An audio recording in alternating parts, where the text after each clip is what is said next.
안녕하십니까. 택티컬 포토 채널 나이프 리뷰 시간입니다. 오늘도 전세계의 다양한 나이프들을 여러분들께 소개해드리는 나이프 리뷰 시간인데요.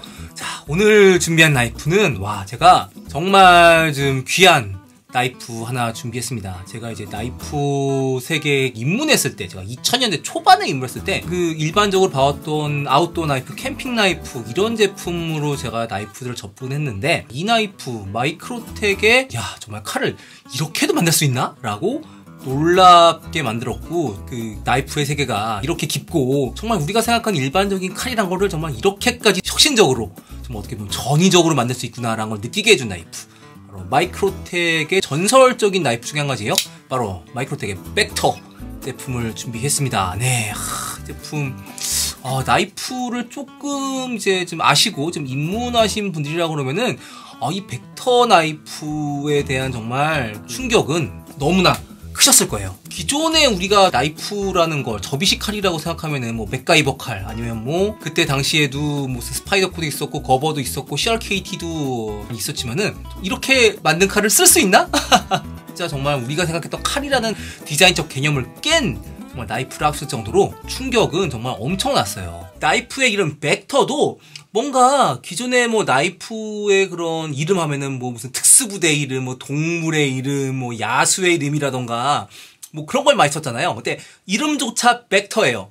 벡터라 그러면은 옛날에 고등학교 그런 물리 시간에 배웠던 그런 벡터와 스칼라 이런 거 기억이 나는데, 정확하게 사전적 의미를 따지면은 벡터라는 뜻이 크기와 방향을 갖는 물리량을 의미한다 그러더라고요. 보시면은 지금 제가 구글이나 이런 데 찾아봐서 이렇게 말씀을 드렸지만은 뭔가 좀 딱 구체적으로 떠오르지는 않지만은 뭔가 좀 있는 느낌? 그렇습니다. 네, 그런 물리학적인 그런 용어를 나타내는 게 바로 벡터라는 의미인데, 뭔가 좀 강력한 에너지, 그런 힘, 그런 것이 좀 느껴지는 그런 이름이 아닌가 생각을 해요. 이 제품이 만들어진 지가 더더욱 놀라운 게, 처음으로 디자인된 게 1998년이에요. 보시면 마이크로텍이 이제 한 1994년 정도에 출시를 하고, 이제 여러 가지 나이프들을 독자 디자인한 나이프들 출시가 됐었고, 마이크로텍의 인지도가 높아가고 하면서 이제 정말 수많은 나이프 이제 디자이너들과의 콜라보를 하게 되는데, 그때가 아마 2000년대 초반이 아마 마이크로텍의 개인적으로 최고의 전성기 때가 아닌가 생각을 해요. 이 벡터 나이프, 그 다음에 나중에 소개시켜줄 LCC, 말론톤, 그 다음에 또 밥터줄러에 대한 콜라보레이션이 최고의 정밀성과 그리고 품질, 그리고 전설적인 디자이너들, 그리고 신생 디자이너들의 감각이 만나서 최고의 제품들이 만들어진 시기가 아니었나 합니다. 제가 이제 서론이 길었는데, 이 제품 보시면은 저는 20년 전 디자인이에요. 20년이 넘었죠. 이 제품 만들어진 거는 2002년 월드컵 때 만들어졌네요. 좋은 시대였었습니다. 그때 정말 무도소로 또 나이프를 구입할 수 있었던 정말 좋은 시대였는데, 그때 여러 나이프 전문샵을 통해서 마이크로텍의 나이프가 유입이 됐었는데, 이 벡터 나이프 같은 경우는 진짜 이거 어떻게 써야 되지? 어떻게 만든 거야? 라고 너무나 충격을 줬었던 그런 제품이었어요. 블레이드 형태뿐만 아니라 핸들 형태부터가 이거 어떻게 깎아 만들었어? 그때도 분명히 각종 그런 CNC라던가 무슨 머시닝 센터 같은 첨단 공구들이 있었을 텐데, 직선뿐만 아니라 곡선들이 너무나 이게 절묘하게 이렇게 배합돼서 만들어진 그런 디자인이에요. 핸들은 정말 곡선으로 만들어진 그런 형태고, 직선이 하나도 없잖아요. 반면에 이 앞에 블레이드 같은 부분은 직선으로 정말 만들어진 그런 아주 각진 형태잖아요. 이런 것들이 이 두 개가 하나의 몸체로 만들어진 게 저는 정말 이게 충격적이었어요. 이게 접혔을 때 형태, 이거 근데 막상 접혔을 때 쥐었을 때도 불편하지가 않은 거예요. 네. 그래서 이 나이프 기본적으로 이제 형태를 먼저 둘러봤지만은 더욱더 중요한 거는 이 나이프를 그럼 어떤 사람이 디자인했느냐, 이게 정말 더 중요한 겁니다. 1900년도 말에 그 이전에도 많은 나이프 디자이너들이 있었죠.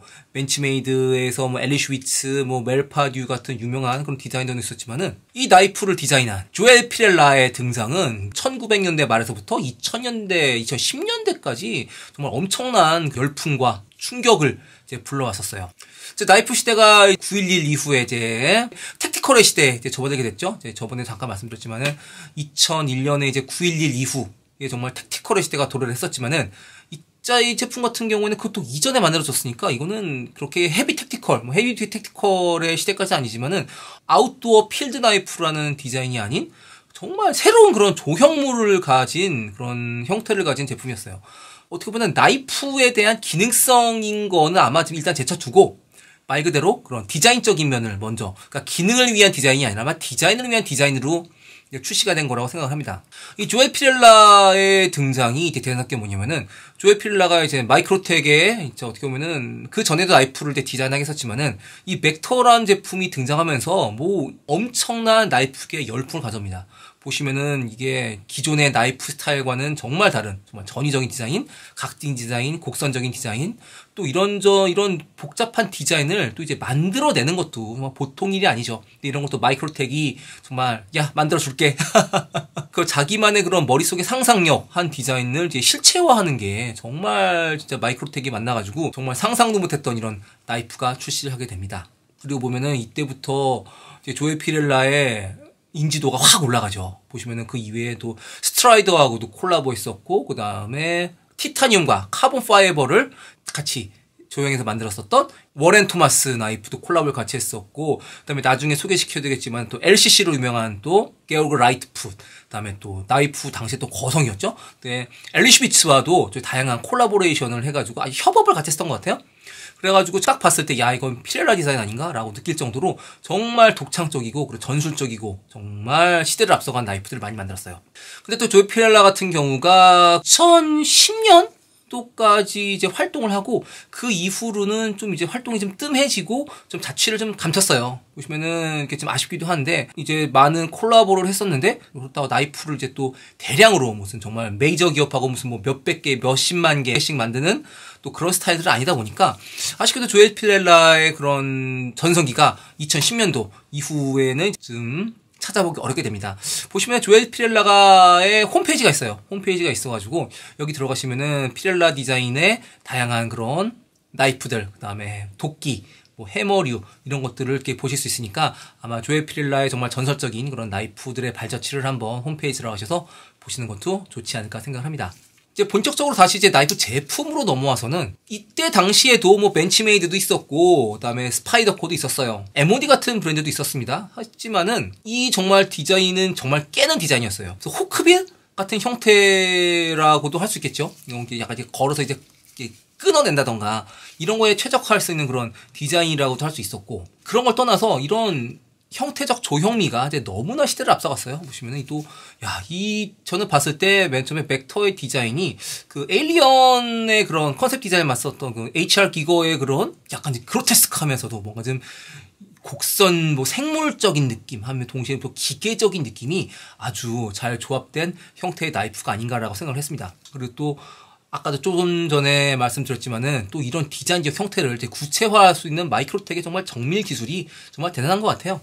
그리고 스틸은 이때 당시에 이제 마이크로텍이 기본적으로 썼던 스틸이 154CM 스틸이에요. 그 당시에 이제 슈퍼 스틸이라고 하면은, 슈퍼 스틸까지는 아니지만 고급 스틸이라고 하면은 이제 154CM, ATX34를 많이 썼던 기억이 있는데, 이때 당시에 마이크로텍 나이프도 당시에 이제 프리미엄 스틸이라고 할 수 있었던 154CM 스틸을 사용을 했었습니다. 네. 이게 약간 호크빌 같은 형태지만은 뭔가 이제 껴진 분위기는 무슨 약간 좀 탄토 느낌 같은 그런 느낌도 있었고, 또 요 앞에 이런 느낌도 마이크로텍의 또 대표적인 제품인 탄토의 요코테 같은 부분, 요런 쪽 살짝 이제 튀어나오고 강도를 좀 더 준 느낌이라던가 이런 것들, 그리고 썸스터드, 그 다음에 요 안에 이제 그루브라고 해야 되나요? 이런 그루브 쪽도 일단 기본적으로 한번 이렇게 팠어요. 한번 파고 이제 타원형으로 한 번 더 판 이런 디자인 같은 것들, 야, 이런 것도 제작하는 입장에서 봤을 때는 원가가 이제 늘어날 수밖에 없는 그런 형태였었죠. 네, 그런 형태였었지만은 이제 디자인을 위해서 그 정도는 뭐 감수하고도 만들었던 것 같고, 요 뒤에 있는 이런 부분들, 뭐 약간 요 위에 폴스 엣지들 보시면 요 뒤에 있는 진핀 같은 부분들, 이런 것들도 기계적인 느낌이 강하지만은 되게 좀 딱딱해 보일 것 같지만은 이 정말 어거노믹한 요 그립, 정말 잡으면은 앞에는 너무나 기계적인 느낌이지만 이 뒤에는 너무나 이제 또 약간 좀 생물적인 그런 곡선이 아주 훌륭한 제품 같아요. 잡아보면은 그립감 훌륭합니다. 엄청나요. 대단해요. 역수로 잡았을 경우에도 뭐 그립감 장난 아닙니다. 네. 이 제품이 무슨 뭐 레스큐라던가 무슨 아웃도어 나이프는 절대 아니고, 딱 보면 이제 택티컬적인 그런 근접 전투를 위한 만들어진 칼이라고 할 수 있어요. 네. 그런 거에 대해서 효율적인 면 실전적인 면에 대해서 뭐 제가 평가할 수 없지만은, 와, 진짜 모든 그 시대에 나왔었던 택티컬 폴더들을 정말 압도하는 디자인, 정말 대단했던 것 같습니다. 네. 또 다시 한번 또 뒤돌아보면은, 그때도 분명히 제가 말씀드렸지만 뭐 CNC 같은 게 다 있었겠죠. 했지만은 이렇게 곡선적인 핸들 형태 이렇게 따는 거 정말 쉽지 않았고, 이 중간에도 논슬립 인레이 이런 거도 이제 다 아주 정밀하게 심어 넣었었고요. 특히 등 쪽이 빵 뚫렸어요. 빵 뚫려가지고 이제 여기에는 각종 이물질이라던가 습기가 들어가도 이제 빠르게 건조할 수 있는 이런 스페이서 형태가 돼 있었던 거고, 네. 그리고 정말 놀라운 게 뭐냐면은, 마이크로텍의 그런 혁신적인, 또 남다른 그런 제품과는 좀 차별을 두겠다는 느낌을 한 거가 뭐냐면요. 이 핸들에, 보시면 라이너락 같이 보이시잖아요. 라이너락이 일반적인 라이너락과는 되게 달라요. 보시면은, 당시에도 이렇게 라이너락이 있었습니다. 보시면은, 라이너락이 되게 심플하고 인정을 받고 검증된 그런 라이너 락킹 시스템 중에 한 가지잖아요. 그래서 보시면은, 프레임과 이제 라이너가 연결되어 있는 이런 라이너 방식으로 이제 안전하게, 이제 저렴하게 이렇게 만들 수 있는 그런 락킹 방식이었는데, 마이크로텍의 락킹 방식은 달랐어요. 보시면은 이 중간에 이 작은 핀을 하나 박아가지고 이 핸들 전체 부분이 아닌 딱 요즘 핸들의 한 반 정도에만 이제 라이너를 이렇게 만들어 놓은 거예요. 이 라이너를 만들어 놓고 이제 또 텐션을 줘야 되잖아요. 이제 텐션을 주는 것도 자세히 보시면은 이 안에 작은 스프링이 들어가 있어요. 사진이나 이런 걸 확대해서 보일 텐데 스프링이 들어간 거예요. 가지고 와, 이런 거를 이제 라이너가 그 대신 두껍죠. 라이너가 두껍고 이쪽에도 이제 논슬립을 할 수 있기 때문에 같은 그런 라이너와 비슷한 형태지만은 전통적인 라이너보다 조금 더 라이너가 더 두껍고 이제 미끄럼 방지를 위한 느낌, 그리고 또 더 정밀하고 결을 이제 달리게 하는 이런 느낌들이 아주 정말 시대를 앞서갔고, 마이크로텍이 괜히 이때부터 이제 마이크로텍이 아니었구나 라고 생각했던 것 같아요. 또 보시면 핸들 형태가 이렇게 일반적인 형태하고 좀 비슷하진 않잖아요. 확실히 딱 봐도 형태가 좀 더 벡터의 핸들 형태가 복잡하다 보니까 또 이런 형태 또 라이너를 좀 만들기가 복잡하다 보니 딱 요 부분만 딱 이제 끊어서 이제 독자적인 라이너를 만든 것도 어떻게 보면은 또 제작 공정적인 면에서도 좀 더 도움이 되지 않았나라고 생각을 하지만은, 또 중간에 이렇게 작은 나사를 하나 뚫어서 이렇게 박아주고 뭐 이런 거는 이게 진짜 공정적인 면에서는 이제 정말 쉽지가 않은 거라고 저는 생각을 하고 있습니다. 네, 그런 게 있었고요. 보이시죠? 이 라이너에 결합하기 위해서 이 부분이 조금 노출되어 있긴 해요. 네, 이런 게 있지만은 뭐 이 정도는 뭐 디자인적인 면, 정밀도적인 면에서는 충분히 감안할 수 있지 않을까? 저는 그 정도 생각을 하고 있습니다. 네, 이때만 해도 이제 마이크로텍 특유의 삼각나사 이런 거 쓰지 않고 일반적인 별나사 이런 거를 많이 썼었습니다. 네, 또 대단한 게 또 뭐냐? 와, 마이크로텍은 나이프를 이렇게 움직여줄 때 핸들하고 피봇하고 요 중간에 이제 움직임을 이제 원활하게 해주기 위해서 이제 와셔가 들어가요. 얇은 이제 원형 이런 철판 같은 게 들어가면서 그 움직임을 이제 부드럽게 해주는 그런 부품이 들어가는데, 정말 놀라운 게 마이크로텍에는 와셔가 없어요. 와셔가 없어요. 보시면은 이 나이프도 정말 좋은 나이프지만은 이렇게 보면은 이제 피봇과 이런 바디와 나이프 중간에 이 제품 황동 와샤, 나일론 와샤, 뭐 요즘에는 더욱더 정밀한 그런 베어링 피봇 같은 게 들어가는데, 이 제품에는 자세히 보시면은 이렇게 아주 측면에 이제 미세하게 핸들 바디와 이제 칼날 중간에 아주 미세하게 살짝 떠 있어요. 이 떠 있는 부분이 그 와샤를 대신하는 부분이라고 할 수 있습니다. 그래서 이게 분명 그런 와샤를 하나 이제 더 넣으면은 와샤가 얼마나 하겠습니까? 얼마나 하겠어요, 그거 하나가. 와샤를 그 대신 안 넣고 우리는 와샤 안 넣어. 부품을 줄여. 그래도 충분히 부드럽게 돌아가는 이런 작동을 할 수 있는 나이프를 만든 거. 와, 정말 이 마이크로텍은 정말 이때만 해도 정말 진짜 앞서가는 제품이었구나라는 거를 너무나 느낄 수 있게 해준 제품이었어요. 이 제품 이외에도 여러 가지 뭐 조금 이따가 소개해드릴 몇 가지 제품에서도 그런 건 동일하게 적용이 돼요. 이 제품이 정말 대박을 치게 됐죠. 대박을 치게 되고, 제품이 2000년도 초반까지 나왔을 거예요. 초반까지 좀 나오고, 이 제품 또 오토 버전 있었습니다. 오토 버전 있었고, 그 다음에 블레이드가 이제 서레이션 블레이드냐, 아니면은 플레인 엣지냐, 그리고 블랙 코팅, 이런 것들 몇 가지 바리에이션이 나왔었고요. 이제 이런 소형 사이즈가 나오다가 이제 중간에 한번 이제 볼륨업을 한번 합니다. 벌크업을 한번 해요. 벌크업을 해가지고 이제 나사도 마이크로텍 특유의 이제 또 좀 삼각 나사 이런 거를 쓰고 한 게 있었었는데, 이 제품 같은 경우는 좀 물론 사이즈가 커져가지고 이제 좀 더 안정적인 그리고 블레이드 형태도 커진 제품이긴 했었는데 그래도 옛날에 또 마이크로텍이 아기자기하고 이런 정밀한 그런 느낌을 살리기에는 조금쯤 아쉬운 제품이 아니었나 해요. 그 제품 이제 오토 제품이 있었고 이제 마지막으로 이제 마이크로텍과 이제 조이 피델라의 그런 제품의 콜라보가 아니었나 생각을 합니다. 네. 또 제가 이제 뒤에 보시면은 하나가 보이죠? 자, 이 제품 같은 경우는 마이크로텍의 캐스트렐이라는 제품이에요. 벡터와 보면은 핸들 쪽의 디자인은 이제 둘이 공유를 합니다. 핸들의 디자인은 공유를 해요. 보시면 약간 연식 차이가 있지만은 또 인레이의 크기란 게 이렇게 좀 다르긴 하죠. 네. 캐스트렐 나이프도 굉장히 좋은 나이프예요. 보시면은 벡터의 그런 핸들을 공유하고 있고 또 마이크로텍 특유의 또 호크벨 나이프 이런 거를 채택한 아주 어떻게 보면 여러 가지 레스큐라던가 여러 가지 빠르게 커팅을 할 수 있는 그런 기능을 갖고 있는 나이프라고 할 수 있는데 나이프의 이름인 퀘스트렐이라는 거는 맥과에 속하는 그런 황조롱이의 이름을 따온 겁니다. 네, 보시면 앞에 딱 이렇게 형태가 좀 매 부리, 맹금류의 이렇게 부리처럼 생기기도 해가지고 아주 제품의 형태와 잘 맞는 그런 이름 같기도 해요.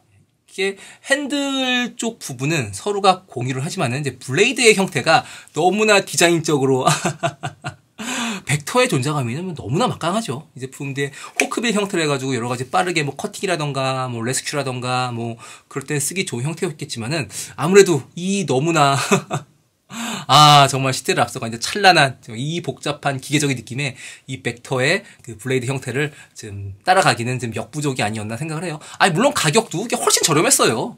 캐스트렐이 훨씬 저렴했었고 벡터가 가격이 거의 2배가 됐었죠. 네. 그런 제품이었습니다. 이 제품은 제가 예전에 구입해가지고 정말 오랫동안 잘 사용한 제품이에요. 네, 이 제품도 만들어진 게 98년에 디자인이 됐고, 그 다음에 2000년에 만들어진 제품입니다. 네. 154 CM으로 만들어진 제품이고, 네. 이 제품도 제가 아주 여러 가지로 활동을 하면서 많이 사용한 나이프예요. 이 영상 보시고, 야, 이 제품 정말 구할 수가 없나? 라고. 생각하시는 분들이 있겠지만은 안타깝지만 이 제품 단종이 된 제품입니다. 아마 구할 수가 없을 거예요. 뭐 해외 그런 중고 전문 나이프 쇼핑몰이라던가 그런 중고 장터에서 구하실 수 있을지 모르지만은 이 제품 너무나 이제 구하기 어려운 그런 제품이고 귀한 제품이 돼버렸어요. 예전에 구할 기회가 있었는데 근데 정말 제가 돈이 없어서 못 구한 게 정말 천추의 한이었어요. 네. 하지만 지금은 돈이 있어도 아까도 말씀드렸지만은 또 이때 마이크로텍의 제품이 정말 최고조의 정밀도를 가지고 있었던 시대였다 보니까 다시 만들어줬으면 좋겠다라고 생각하는 나이프들 중 하나가 이제 마이크로텍의 벡터가 아닌가 생각을 하고 있지만은 아마 그건 좀 어려울 것 같아요. 좀 조엘 피렐라 같은 경우도 좀 요즘에는 뭐 여러 가지 활동을 하는 거에 대한 그런 자료가 좀 없다 보니까 뭐 이렇게 잠수를 탄 건지 이게 자세한 건 모르겠으나 이제는 뭐 먹고 죽을래야 구할 수 없는 정말 마이크로텍의 정말 전설의 명품 벡터를 제가 이번에 또 지인을 통해서 이렇게 한번 입수해서 여러분들께 소개해드릴 수 있는 그런 시간을 가졌습니다. 근데 제가 이제 최근에 그 나이프를 제가 모든 나이프들을 다 구입하고 사기가 어렵다 보니까 주변 지인들을 통해서 제가 이렇게 리뷰를 하는 그런 시간을 늘리려고 그래요. 왜냐면은 나이프도 구하기도 어렵고 가격적인 면도 있기 때문에. 그래서 앞으로도 제가 나이프 쪽의 그런 정보들을 이제 올드 나이프, 아주 지금 단종된 귀한 나이프들을 최대한 모아서 한번 이렇게 리뷰를 만들어 보도록 하겠습니다. 네, 저희 택티컬 포토 채널 나이프 리뷰 앞으로도 많이 찾아주시고요. 좋아요, 공유, 알람 꼭꼭 눌러주시고요. 앞으로도 좋은 리뷰로 찾아뵙도록 하겠습니다. 감사합니다.